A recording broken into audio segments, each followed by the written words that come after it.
got you into vintage racing?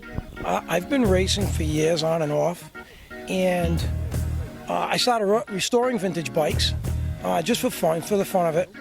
And what happened is we were trying to find places to ride bikes, and New England Trail Rider, some of the clubs decided to have an event. Just they'll let us race on their course, and that's what we did. We showed up, 4 or 5 of us, and we raced our bikes.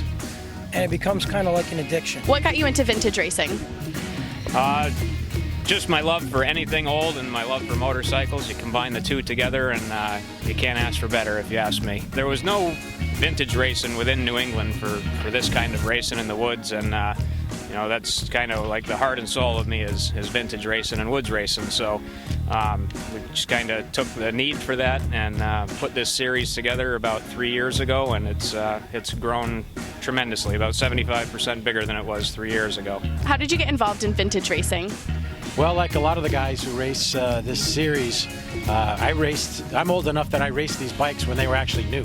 As I got a little bit older and maybe a little bit more financially stable, I was able to start accumulating and collecting the vintage bikes. I really was looking for opportunities to actually ride the bikes because they were just sitting hidden in my basement and with no place to really ride them and no events. I was the president of Netra at the time, and he and I worked together to get a rule set together, get a schedule together, and start getting some initial interest from the various clubs to put these events on, and of course the riders too. This is the result, and it's really grown fast over the last 2 years, and we're really happy that we now have a place to ride them instead of hide them.